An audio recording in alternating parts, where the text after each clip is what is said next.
Yo, what's up guys? P.Andre is back. Alright, Assalamualaikum dan salam sejahtera kepada korang yang menonton channel P.Andre Vlog.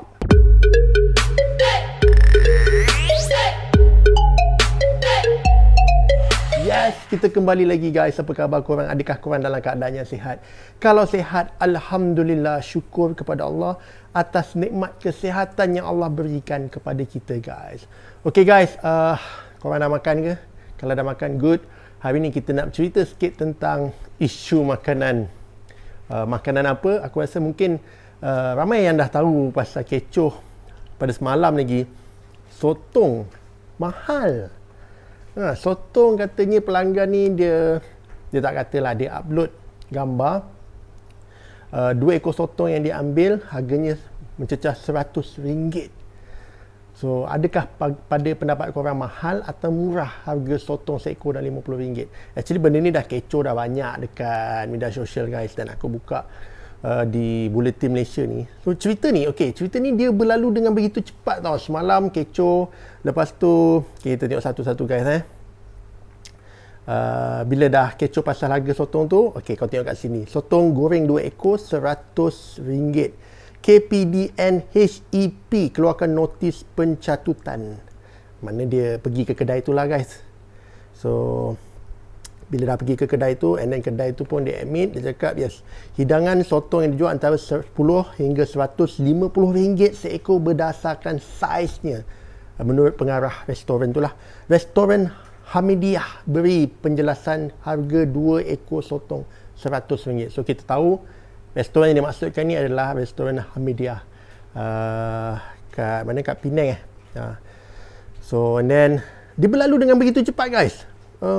Dan tadi pula keluar, pelanggan muat naik resit harga sotong RM100, mohon maaf, dakwa pemilik restoran. So, pelanggan yang muat naik resit harga sotong tu, dia pula minta maaf. So, sekarang ni macam mana ni guys? Aku 2-3 hari ni pening sikit. Pasal apa? Isu kenaikan harga makanan, macam dengan kata sayur-sayuran pun naik berikutan faktor hujan lebat. Apa kena hujan lebat dengan harga naik? Aku pun tak faham. Mungkinlah sebabkan hujan lebat jadi banyak sayuran tak menjadi. Mungkin. Habis nanti kan kalau bila musim kemarau sayuran tak jadi, harga naik lagi ke macam mana? So aku agak tak faham. Okey, kita tolak ke tepi isu sayur-sayuran ni guys. Kalau hari tu aku ada ulas pasal isu ikan siakap, dan kali ni kecoh pula pasal harga sotong. So, pendapat korang, adakah harga sotong RM50 seekor tu kira murah ke tidak? Dan macam mana pengiraan dia mengikut saiz dia? Adakah mengikut saiz atau mengikut berat sotong tu? So, aku biasanya kalau pergi kedai-kedai mamak ni, memang kita tahu ada setengah macam kedai. Aku pergi Pelita, kita tahu harga sotong dia memang agak mahal lah. Sebab tu kalau aku nak ambil pun tengok dia punya saiz dia, dan biasa pun aku ambil kecil-kecil lah. Aku sebenarnya guys, aku tak faham lah guys, satu benda yang aku tak faham, kenapa harga makanan seafood, makanan laut dekat Malaysia boleh dikategorikan agak mahal jugalah pada pendapat aku lah. Kenapa kalau kau tak percaya, kau pergilah kedai mamak. Kalau kau berani, ambil lah udang ke, sotong ke, dan of course kau akan tengok harga dia lebih mahal daripada ayam atau daging. Seperti yang tengah kecoh lah, restoran Hamidiyah ni kecoh pasal 2 ekor sotong harga RM100. Kalau pendapat aku, RM100 hanya untuk 2 ekor sotong sebenarnya mahal lah. Pasal apa? Kalau tak ambil sotong, RM100 tu kau boleh beli banyak nasi kandar guys. Kalau nasi kandar basic lah, ayam goreng, kuah campur, sayur sikit. So aku rasa nasi kandar kalau makan simple macam tu pun dah sedap. Tapi kalau kau rasa kau nak add on, silakan. Tapi pada aku nasi kandar, ayam goreng, kuah campur, sayur tu dah cukup perfect lah. Sebab tu kalau kau fikir RM100 boleh dapat banyak nasi kandar yang basic macam tu. Sebab tu aku tanya korang rasa berbaloi tak untuk 2 ekor sotong harga dia RM100? Walaupun kita tahu sotong tu saiz besar. Dan kalau kau rasa berbaloi, okey. Kalau rasa tak berbaloi, kau komen kat bawah kenapa. Sebab yang aku pening fikirkan ni guys, Malaysia adalah sebuah negara yang memang terletaknya dekat laut guys. Yang kita tahu Sabah Sarawak ni terletak di Kepulauan Borneo atau atau Kepulauan Kalimantan lah, Kepulauan Borneo. Of course dikelilingi dengan laut, dan Malaysia juga, semenanjung Malaysia pun memang dikelilingi dengan laut. Daripada Perlis sampailah ke Sabah, aku rasa tak ada lagi negeri yang tak ada laut. So memang kita duduk dekat laut ni guys. Dan tu aku tertanya-tanya, kenapa harga makanan seafood, makanan air laut ni agak mahal? Bukankah akses kita untuk dapat makanan laut tu mudah? Dan takkan sumber daya bumi laut kita dah tak ada sotong, tak ada ketam, tak ada udang, tak ada ikan, menyebabkan harga ni mahal? Adakah ada pihak tertentu yang tengah-tengah ni markup lebih, sehingga apabila sampai ke tangan yang terakhir, itu pelanggan kita lah, harga dia berganda-ganda mahal dia. So aku nak tahu, adakah dia jadi macam tu atau memang ada harga standard yang telah ditetapkan?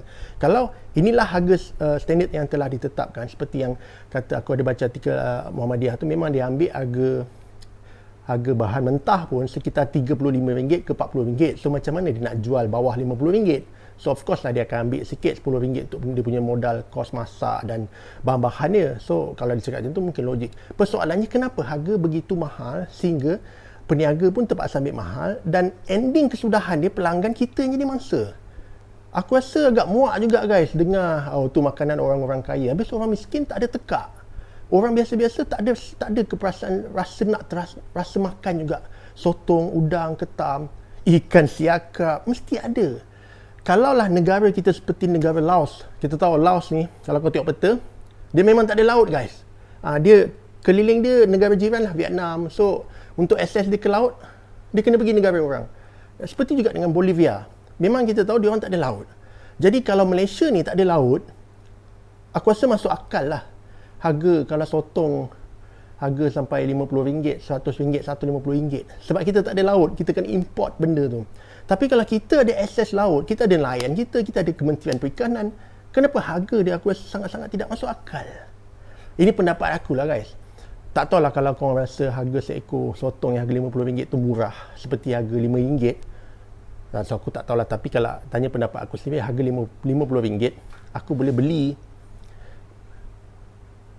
tambah tolak 5 lah nasi kandar yang basic tu. Kita boleh swap 5 orang makan. Kalau beli sotong sekor RM50, seorang je makan, paling-paling 2 orang je lah share. So aku rasa kan macam tak worth it, tak berbaloi. Dan isu ikan siakap pun sama juga. Aku tak tahu kenapa mahal. Kenapa mahal? Sebab semua orang, asal nama manusia, of course ada keinginan, rasa tekak yang nak rasa makan benda macam tu. So adakah benda ni mahal hanya di bandar atau di kampung-kampung tu aku tak tahu. Siapa yang duduk di luar bandar guys, tolong komen, adakah ini harga untuk bahan basah kat sana mahal tak? Sotong, ketam, udang atau ikan. Sebab kalau mahal aku rasa agak pelik lah. Aku agak pelik sebab kita Malaysia ni memang dikelilingi dengan laut. Takkan harga makanan laut ni mahal? Kalau negara kita macam Laos ke Bolivia ke, memang negara yang tak ada laut, okey aku faham logik, makanan laut kita kena import daripada negara lain. Okey, itu mahal. Itu kalau letaklah seekor sotong RM450 pun aku rasa macam ada sebab jugalah dia nak mahal. Tapi kalau kita sendiri yang mencari hasil bumi yang Allah bagi ni, kita pula yang letak harga, aku rasa agak kurang berkemampuan untuk orang-orang yang tak ada duit. Aku rasa ni agak sedikit sakit lah guys. So itulah, aku terkilan juga dengan apa yang terjadi. Tapi menurut cerita yang ni, aku rasa mungkin dah selesai lah kot. Cumanya daripada pihak yang pelanggan tu, dia pada awalnya dia upload dan dia tak cakap pun benda tu mahal. Katanya dia hanya upload harga lah. Dan bila dah jadi macam ni kecoh, dan akhirnya dia sendiri minta maaf. Dan pihak kedai pun rasa tersusah lah. Aku rasa, of course restoran Muhammadiyah, dia rasa diorang kena spot check, kena tunjuk sebab. Jadi macam semua benda jadi macam pening sikit. Itulah, aku pun pening guys pasal makanan laut mahal kat Malaysia. Aku rasa Malaysia ni duduk kat mana pun tak tahulah. Tak ada laut ke negara kita, mahal sangat. Cubalah kalau letak harga sotong RM20, reasonable jugalah untuk semua orang boleh makan. Dan of course kalau kita cerita pasal orang kayangan, orang kaya dia tak ada masalah. Kalau diorang nak makanan yang apa sekalipun, diorang boleh beli guys. Kalau makanan import contohnya, okay, nak letak harga daging, memang daging tu import daripada negara yang memang kepakaran dia untuk buat daging yang sangat sedap, itu lain cerita. Tapi kalau makanan ni memang hasil dari bumi Malaysia ni, daripada laut Malaysia sampai macam tu, aku rasa tak tahulah guys, ini pendapat aku lah. Kalau aku salah, aku minta maaf. Kalau kau tak setuju pendapat aku tak boleh buat apa lah. Ni sekadar pendapat saja. Dan aku tak tahu apakah kau rasa harga tu mahal atau rasa harga tu reasonable atau macam mana. Dan ini satu topik yang aku rasa bagus juga untuk kita bahas. Sebab of course aku faham guys, masa semakin lama dia tidak akan mengundur ke belakang, dia akan semakin ke hadapan, semakin maju. Dan nilai mata wang dia tidak akan mengurang, dia akan makin lama makin naik. Jadi barang pun akan lama makin mahal guys. Kalau dulu boleh kita dapat, zaman aku kecil dulu nasi goreng Pattaya ke RM3.50 dapat guys. Sekarang ni aku tak tahu mana lagi boleh dapat RM3.50. Mungkin zaman bapak aku dulu boleh lah dapat mi goreng apa 70 sen ke 80 sen. Sekarang ni takkan dapat lah guys. Kau pergi mana pun belas-belas ringgit. So aku faham, pasal memang itulah dia punya konsep dia. Bukan makanan tu yang mahal, duit kita yang tak cukup sebenarnya. Jadi kita kena berusaha lebih, untuk menyaingi harga benda yang semua dah makin naik ni guys. So aku harap benda ni kita boleh berfikir secara matang dan logik, and kalau kita nak bahas pun kita bahas yang secara baik ya guys. So guys, mana antara korang yang dah tengok pada awal sampai habis, aku ucapkan jutaan terima kasih. Mana yang belum subscribe lagi channel ni, please subscribe and please share video dengan korang-korang. And aku doakan supaya korang panjang umur, murah rezeki dan dipermudahkan segala urusan dunia dan akhirat guys. Sehingga kita jemput di kita punya next video. Korang jaga diri baik-baik, stay safe, stay cool guys. Korang memang awesome. Ciao.